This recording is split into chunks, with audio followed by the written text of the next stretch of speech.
In today's video, I will be sharing with you a full profit breakdown of my 150 broiler chickens, which I sold at 6 weeks. If you've ever wondered whether broiler farming is profitable and how much money you can make from a small flock, then this video is for you. But before then, let's look at the expenses. The purchase of day-old chicks, broiler feed, vaccines and medication, wood shavings, and transportation.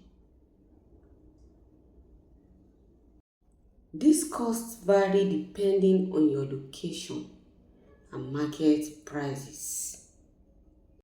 Let's get started.